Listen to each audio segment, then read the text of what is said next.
இந்த பிரபஞ்சத்துல இருந்துதான் மனித அறிவியலும் ஆன்மீகமும் வளர்ந்துகிட்டே இருக்கு. அப்படிப்பட்ட பிரபஞ்ச ரகசியங்களையும் கோட்பாடுகளையும் தான் சித்தர்கள் நல்லா தெரிஞ்சு வச்சிருந்தாங்க. அப்படி தெரிந்து கொண்ட சித்தர்கள் அந்த பிரபஞ்சத்தில் இருந்து வரும் சக்தியை எப்படி உள்வாங்கிக் கொண்டு அபரிமிதமான சக்திகளை பெறுவது போன்ற ஆராய்ச்சிகளையும் செஞ்சாங்க. அதோட அடிப்படையில வருடத்தின் சிறந்த ஒரு நாளையும் கண்டுபிடிச்சாங்க. அதுதான் மகா சிவராத்திரி. நீங்க ஒரு சிவபக்தரா இருந்தா இந்த வீடியோக்கு ஒரு லைக் பண்ணிட்டு ஓம் நம சிவாயன்னு கமெண்ட் பண்ணுங்க.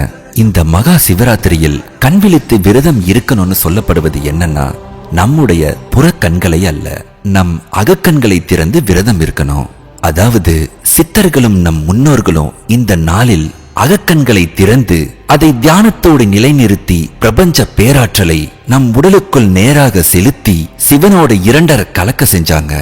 சரி, இந்த மகா சிவராத்திரிய எப்படி கொண்டாடணும், 4 கால பூஜைகள் என்னென்ன, ஒவ்வொரு பூஜையிலையும் எப்படி வழிபடணும், இது எல்லாத்தையும் சொல்றேன். தெளிவா கேட்டு மறக்காம பின்பற்றுங்க.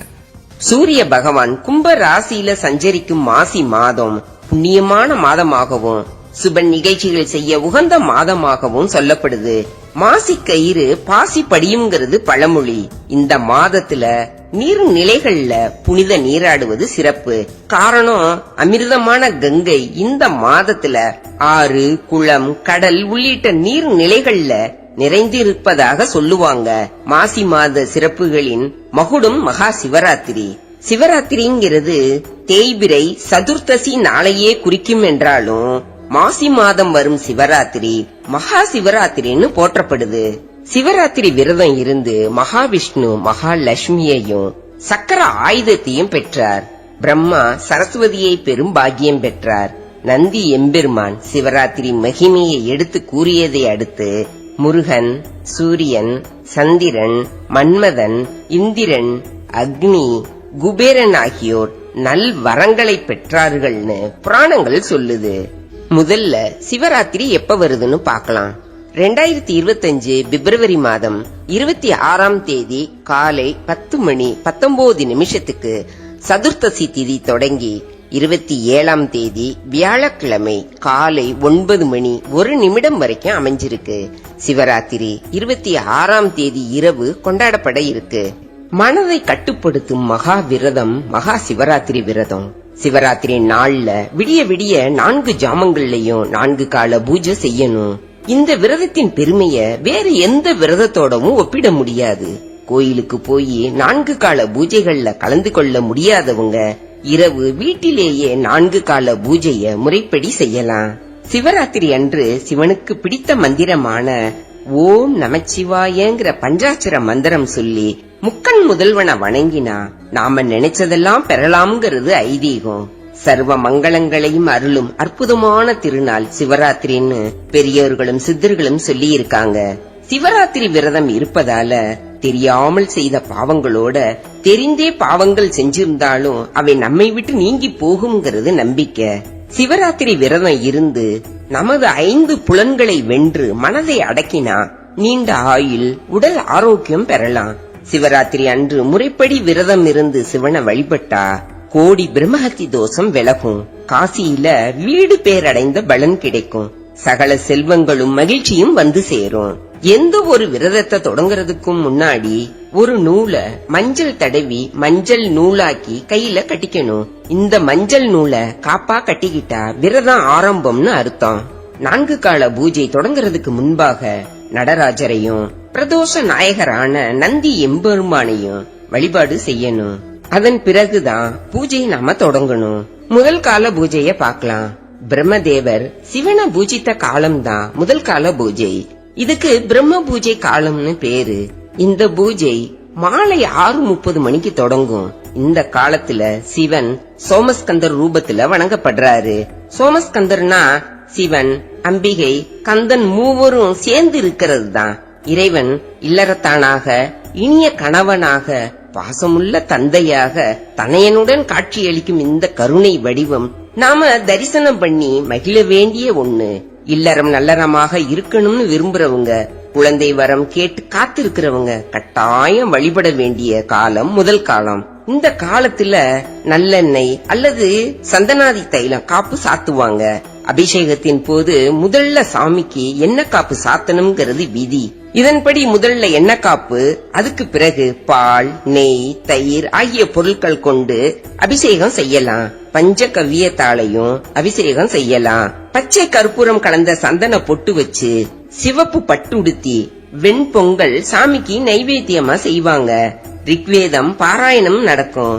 அதோட சிவபுராணமும் ஓதுவாங்க.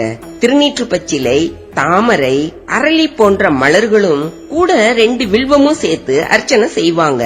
இந்த காலத்துல விளக்கெண்ணையால தீபம் ஏத்துவாங்க. தீப தூப ஆராதனை காட்டி முதல் கால பூஜையை நிறைவு செய்யணும். அடுத்து 2ஆம் கால பூஜையை பார்க்கலாம். 2ஆம் கால பூஜை மகாவிஷ்ணுவிற்கான காலம். மகாவிஷ்ணு சிவபெருமானை பூஜை செய்து வழிபட்ட காலமே 2வது கால பூஜை. இரவு 9 மணிக்கு தொடங்கும். 2ஆம் காலத்துல இறைவன் தட்சிணாமூர்த்தியா வணங்கப்படுறாரு. இந்த திருவுருவத்தை மகா சிவராத்திரி நாள்ல வழிபடுவதால கல்வி கேள்விகள்ல சிறந்து விளங்குவாங்கங்கிறது நம்பிக்கை. மகாவிஷ்ணு வழிபட்ட நேரம் என்பதால 2ஆம் காலத்துல இளநீர், பஞ்சாமிர்தம் அபிஷேகம் செய்வாங்க. மஞ்சள் பட்டு சாத்தி அகில், சந்தனம் சாமிக்கு வச்சு பாயாசம், சர்க்கரை பொங்கல் நிவேதனமா படைப்பாங்க. தாமரை, வில்வத்தால அர்ச்சனை செய்யப்படும். யஜுர்வேதம், ருத்ர தாண்டகம் ஓதுவாங்க. சாம்பிராணி புகை போட்டு இழுப்ப எண்ணெயால தீபம் ஏத்துவாங்க. 2ஆம் காலத்துல வழிபட்டா கல்வி ஞானத்துல சிறந்து விளங்குறதோட மகாவிஷ்ணுவின் அருளும் மகாலட்சுமியின் அருளும் பரிபூரணமா கிடைக்கும். இதனால செல்வ வளம் பெருகும். வீட்ல லட்சுமி கடாட்சம் நிறைஞ்சிருக்கும். 3ஆம் கால பூஜையை பார்க்கலாம். சிவராத்திரியின் 3ஆம் கால பூஜை மிக முக்கியமானது. அன்னை பராசக்தி சிவபெருமான பூஜை செய்து வழிபட்ட காலம். முதல் 2 கால பூஜை செய்ய முடியலங்கிறவங்க கூட 3ஆம் கால பூஜையின் போது மட்டுமாவது சிவனை வழிபட்டு கண் விழித்து சிவ சிந்தனையிலேயே இருந்தா முழு இரவும் சிவனை வழிபட்ட பலன் கிடைக்கும். இந்த பூஜை இரவு 12 மணிக்கு தொடங்கும். இந்த காலத்துல சிவன் லிங்கோத்பவரா ஆராதிக்கப்படுறாரு. அம்பாள் பூஜை செய்த இந்த காலத்துலதான் சிவபெருமான் லிங்கோத்பவரா வெளிப்பட்டதா சொல்லப்படுது. லிங்க பானத்தின் நடுவுல சந்திரசேகர் திருமேனி போல அமைந்திருப்பதுதான் லிங்கோத்பவ வடிவம். 8 கரங்களோட சிவபெருமான் திகழ பிரம்மாவும் திருமாலும் இருபுறமும் வணங்கிய நிலையில இருப்பாங்க. சிவாலயங்கள்ல கருவறைக்கு பின்புற சுவருல லிங்கோத்பவ மூர்த்தியை அமைக்கும் வழக்கம் முதலாம் பராந்தக சோழன் காலத்திலேயே இருந்திருக்கு. இந்த கோலத்தை 3ஆம் கால பூஜையப்ப நினைச்சு வழிபட சகல செல்வங்களும் கிடைப்பதோட இறைவனின் பரிபூர்ண ஆசியும் கிடைக்கும். ஞானமும் மோட்சமும் கிடைக்கும்ங்கிறது நம்பிக்கை. இந்த காலத்துல சாமிக்கு தேனால் அபிஷேகம் செஞ்சு வெண்பட்டு சாத்தி அருகம்புல், தாளம்பூவால அர்ச்சனை செய்வாங்க. தாளம்பூ இந்த நாள்ல 3ஆம் காலத்துல மட்டும்தான் படைக்கப்படும். வேற எந்த சமயத்திலையும் எந்த நாள்லயும் இந்த பூ சிவ பூஜையில பயன்படுத்தப்படுவதே இல்ல. இந்த காலத்துல சாமவேதம், லிங்க புராணம், திருக்குறுந்தொகை ஓதுவாங்க. நிவேதனமா மாதுளம்பழம், பாயாசமும் எல் கலந்த சாதமும் படைப்பாங்க. கருப்பு குங்குளிய புகை போட்டு 5 முக நெய் தீபம் ஏத்தப்படும். ஸ்ரீ ருத்ரம், சமகம் போன்ற துதிகளை பாராயணம் செய்வாங்க. 3ஆம் காலத்துல சிவனை வழிபாடு செஞ்சா என்ன வேண்டுறோமோ அது எல்லாமே கிடைக்கும். உலகத்துக்கே தாயின்னு போற்றப்படும் பராசக்தி வழிபட்ட காலம் என்பதால அம்பாளும் சாமியும் மனம் குளிர்ந்து என்ன வரம் வேணும்னு கேட்டாலும் கொடுக்கக்கூடிய காலம் இந்த 3ஆம் கால பூஜை. அடுத்து 4ஆம் கால பூஜைய பார்க்கலாம். 4ஆம் கால பூஜை அதிகாலை 4 மணிக்கு தொடங்கும். இந்த நேரத்துல 33 கோடி தேவர்கள், மனிதர்கள், ரிஷிகள்னு உலகில் உள்ள அனைத்து ஜீவராசிகளும் சிவபெருமான வழிபட்ட காலம். சிவபெருமானின் திருக்கோலங்கள்ல உன்னத வடிவமா திகழ்வது ரிஷபாரூட மூர்த்தி. கோயில் திருவிழாக்கள்ல சிவபெருமானின் ரிஷப வாகன காட்சிய பார்க்க அடியார்கள் காத்து நிப்பாங்க. சிவபெருமான் தன் அடியார்களுக்கு ரிஷப வாகனத்துல திருக்கோலம் காட்டி ஆட்கொண்டு அருள் செய்தத பெரிய புராணத்துல பல அடியார்களின் வரலாற்றின் மூலம் தெரிஞ்சுக்கலாம். உலகமும் அதன் உயிர்களும் ஒடுங்கி அழியும் ஊழி காலத்துல தாமும் அழிய நேரிடுமேனு அஞ்சிய தர்ம தேவதை என்ன செய்யறதுன்னு யோசிச்சு ரிஷப வாகனம் எடுத்து சிவபெருமான தஞ்சமடைய சிவபெருமான் அதன் மீது ஏறி அருள் புரிந்த நிலைதான் ரிஷப வாகன காட்சி. இந்த திருக்கோலத்துல இறைவனை வழிபட்டு பூஜை செய்ய வேண்டியது 4ஆம் காலம். இந்த பூஜையில கலந்துகிட்டு வழிபாடு செய்தா அவங்களுக்கு வேண்டிய சௌபாகியம் கிடைக்கும்ங்கிறது நம்பிக்கை. இந்த காலத்துல கரும்புச்சாறு அபிஷேகம் செஞ்சு புனுகு சேர்ந்த சந்தன பொட்டு வச்சு நீலப்பட்டு சாத்துவாங்க. கருநொச்சியால அலங்காரம் செய்து நந்தியாவட்டை மலர்களால அர்ச்சனை செய்வாங்க. எல்லா வகையான பழங்களையும் படைச்சு கற்பூரம் லவங்கத்தால புகை போட்டு நல்லெண்ணெய் விட்டு 3 முக தீபம் ஏத்துவாங்க. அதர்வண வேதம் அப்பர் அருளிய திருத்தாண்டகம் ஓதப்படும். விரதம் இருக்கிறவங்க 4 கால பூஜையிலையும் கலந்துகிட்டு சிவபெருமான மனதார வணங்கணும். மனிதர்களுக்கு மிகவும் தேவையானது 2: உணவு, தூக்கம். இந்த 2ஐயும் விலக்கி சிவபெருமானுக்காக மகா சிவராத்திரி நாள்ல விரதம் இருப்பதுதான் இந்த நாளின் நோக்கம். உணவையும் உறக்கத்தையும் விலக்கினா புலன்கள் தானாகவே அடங்கும். அப்பதான் இறை உணர்வுல லயிக்க முடியும். அந்த இறை நினைப்பு தான் முக்தியை தரவல்லது. அது மட்டுமா, மகா சிவராத்திரி அன்று விரதம் இருந்தா அஸ்வமேத யாகம் செய்த பலன் கிடைக்கும்ங்கிறது ஆகமங்கள்.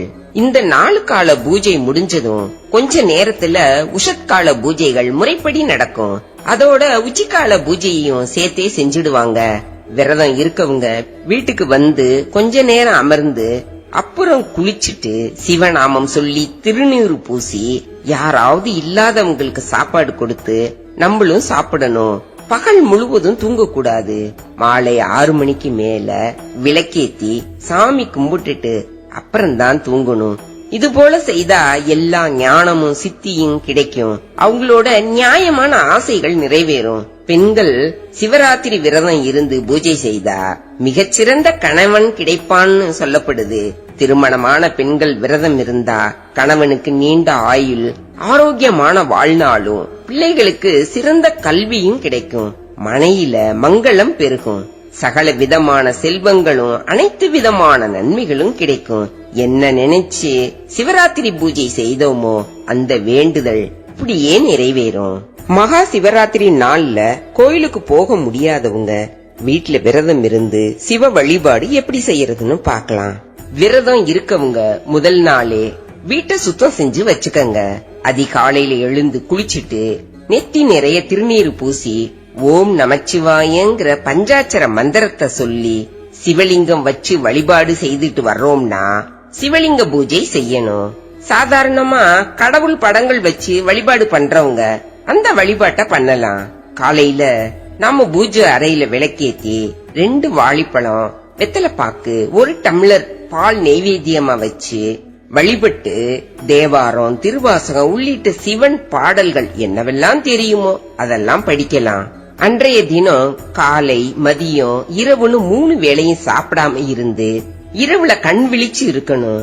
அப்படி முழு நாளும் சாப்பிடாம இருக்க முடியாதவங்க பால், பழம், தண்ணீர் மட்டுமே குடிச்சு நாள் முழுவதுமே விரதம் இருக்கலாம். அவங்கவுங்க உடல் சூழ்நிலைய பாத்துக்கங்க.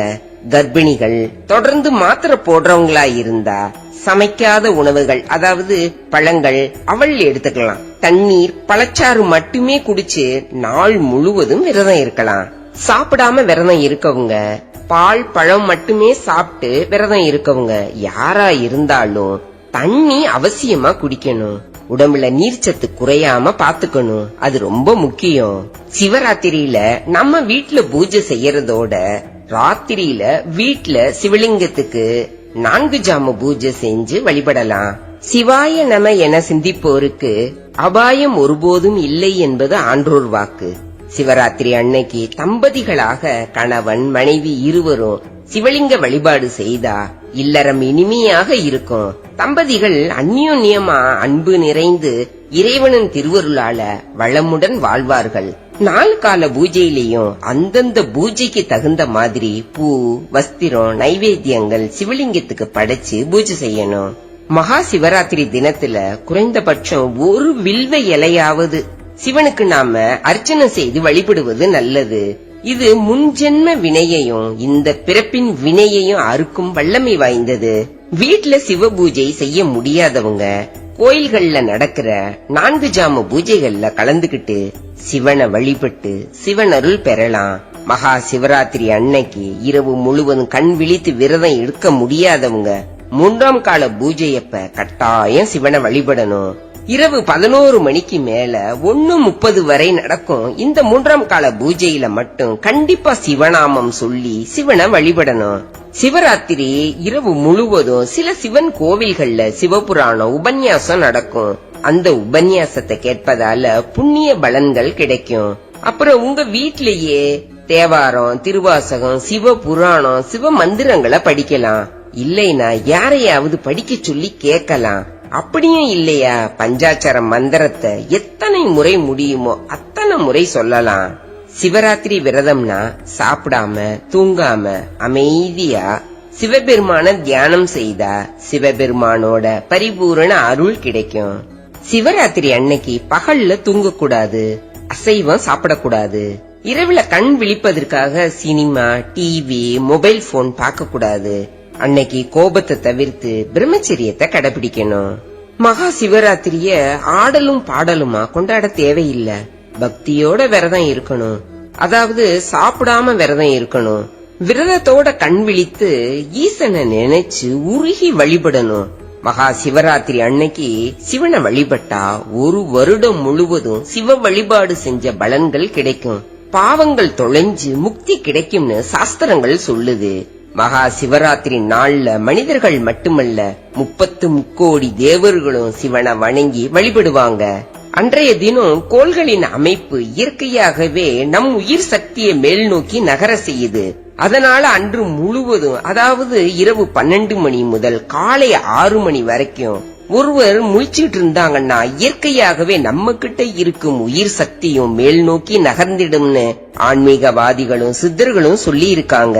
இப்படிப்பட்ட சக்தி வாய்ந்த சிவராத்திரி விரதத்தை யாரும் தவற விடாதீங்க. இந்த பதிவு பிடிச்சிருந்தா லைக் பண்ணுங்க, நம்ம சேனலை சப்ஸ்கிரைப் பண்ணிட்டு பக்கத்துல இருக்க பெல் பட்டன் கிளிக் பண்ணிக்கோங்க. நன்றி.